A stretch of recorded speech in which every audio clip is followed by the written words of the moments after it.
All right, hi again. Welcome back. This is my first video since Halloween. Unfortunately, Halloween is over now, so I'm not going to be doing any more Halloween reviews. If you joined me on that experience, thank you very much for watching all my previous reviews. I don't really like to come off Halloween that easily, so I usually transition to scary but non-horror movies, maybe science fiction, things like that. Except today, I'm going to talk about a movie that I already knew was great as soon as I watched it, and I had to talk about it, and that movie is Dune.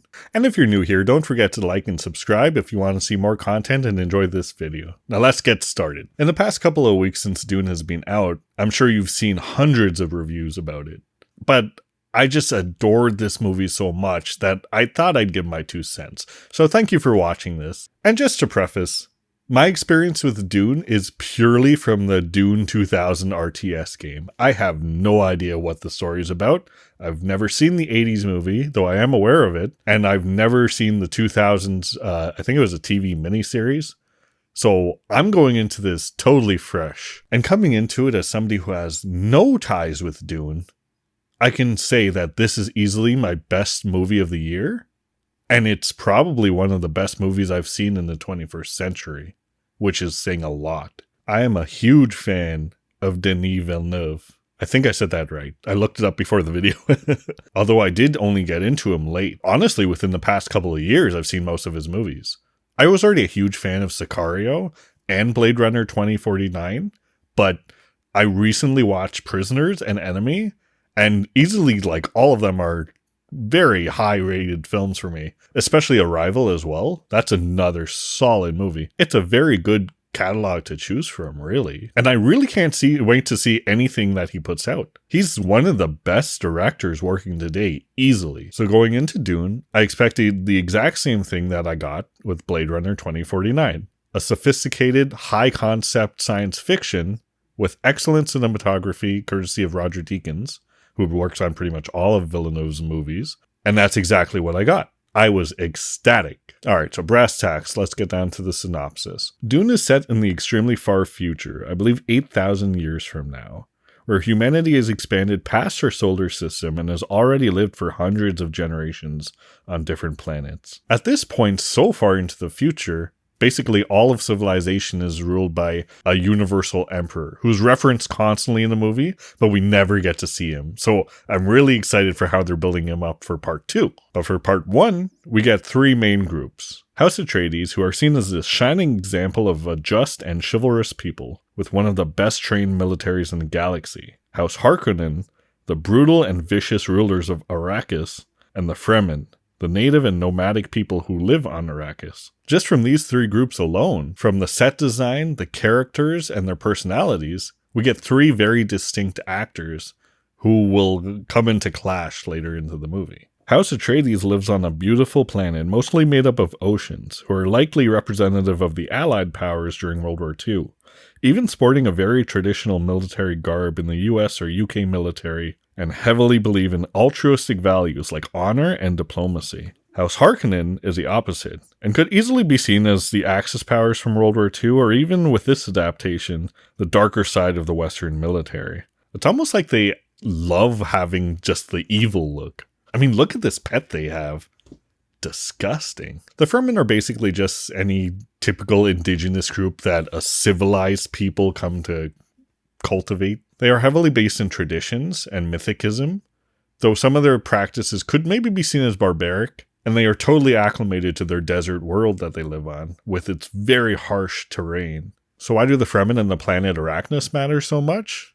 Because of spice. Spice, or melange, is one of the most precious resources in the universe because it is required for intergalactic travel. They don't go too deep on exactly how this works, but in the movie you can kind of gather that there are these little, like, structural wormhole things that look like that, and basically one end of it is where you're traveling from, but you'll immediately end up on the other end of it at some other point in the universe where there's another wormhole-like structure. Spice also acts as both a hallucinogen and enhances physical ability.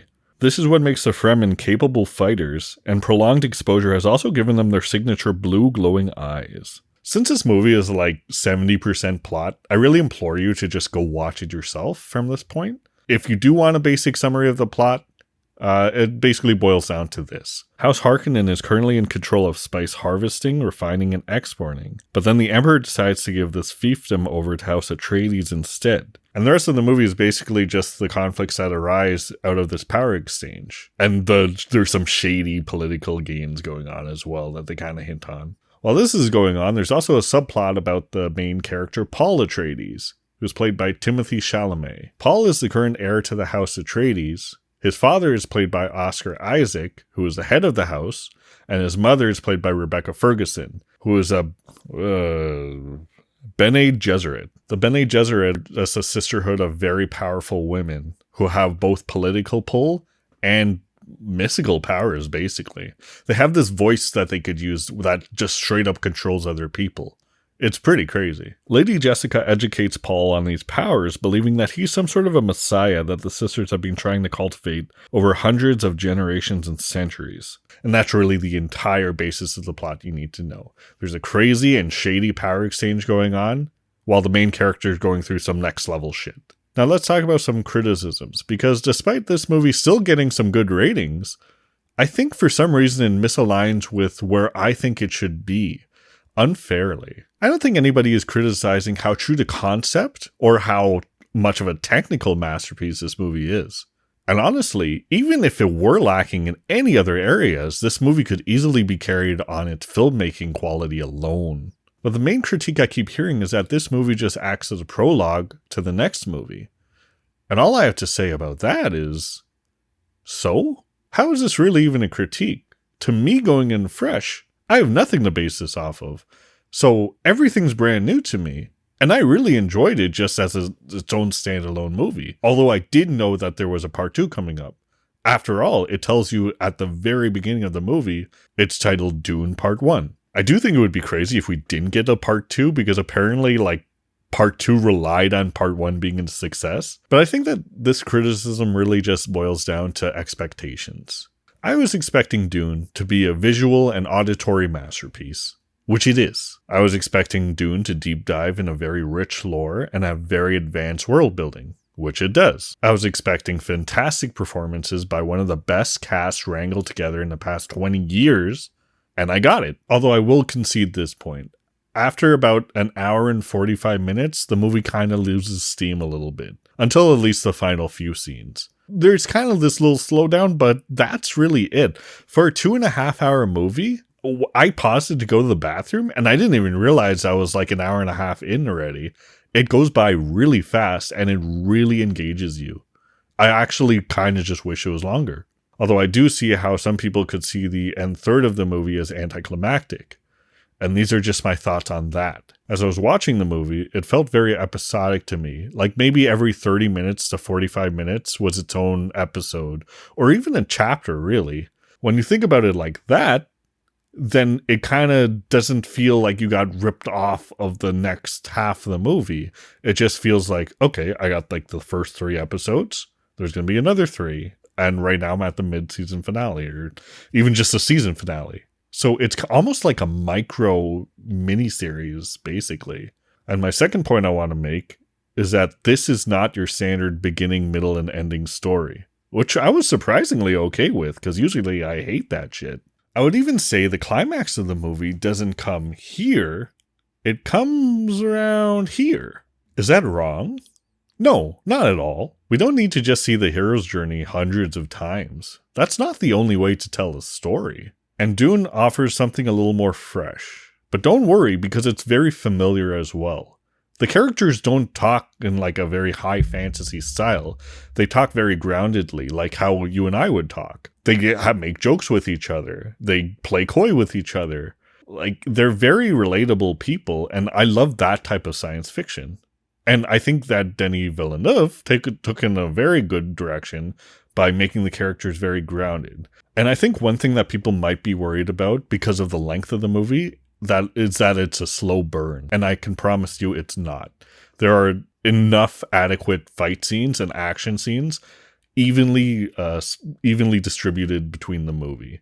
So aside from that little part in the end third that I was talking about where it kind of slows down, pretty much everything before that doesn't get too stale because there's always some sort of action going on too. And it's really good action too. And that's why I trusted Villeneuve to make this story. The best way that I can describe his style is that he has the fun, grounded, and exciting style of Spielberg with a more artistic, indulgent, and visionary style of Kubrick. Or even the visual style of David Fincher with the action and engaging ability of James Cameron. I highly believe that if you gave him any movie that would have been a 2.5 or a 3 from another director, he could easily turn it around into a 4 or even 5. Look, I can sit here and talk about the movie all day, but I'm going to run out of B-roll. I don't think I even need to talk about the great epic scale of the movie or the technical prowess. You can just tell that from the clips I've shown to you already. But I will talk briefly about the characters. Like I mentioned before, the casting for the movie is phenomenal. It's rare to me to see a movie with a cast this big of both refined and popular actors,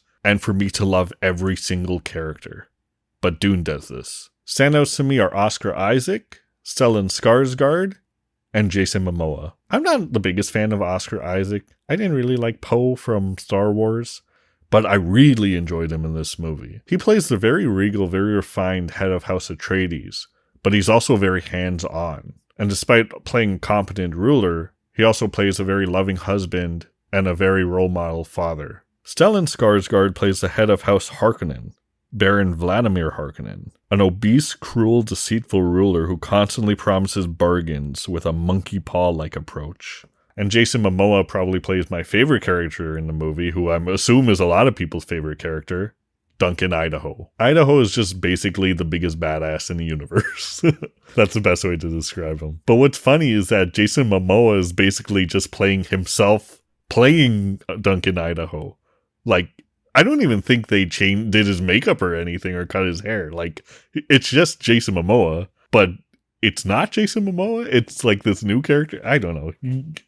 You guys know what I mean. There aren't a lot of actors who can really get away with this. And honestly, I don't even think Jason Momoa can get away with this, aside from maybe Aquaman. But in this one, I guess his own personality and look aligns so well with this character. Duncan Idaho is not only a very highly skilled pilot, but is also considered one of the greatest swordsmen in the universe. Oh, and that's probably something else I should mention. In terms of on-foot combat, everybody uses swords. See, everybody in the Dune universe uses these shields, which I guess protects you from blunt force or explosive damage. But edged and pointed weapons can get through the shields with enough effort.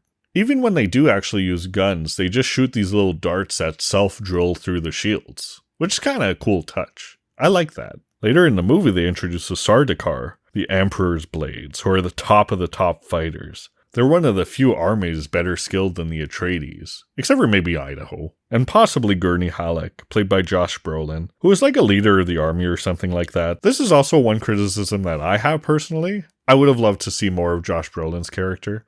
He is in the movie enough. It's just, I did like his character and I just kind of wanted to see more. So let's cut to the point here. Should you see this movie? Yes, go see it now. Why are you still watching this video? Go stream it on HBO Max or watch it in theaters. I personally streamed it because I'm in love with my home theater setup. But honestly, I'm considering going to see this in the theaters anyway. Ideally in IMAX, because this movie is so based on the fully engrossing spectacle aspect that it's almost designed for the cinema experience. So if you can, and you feel safe enough, try to see it in the movies. If not, it's still amazing to see on HBO Max or wherever else you can pick it up. So what did you think of Dune? Did you like it? Do you think it deserves the hate? Do you think it's rated exactly where it should be? Or maybe it's underrated? Let me know in the comments. Anyway, that's all I have to say about that. Thanks for watching. This is only the beginning.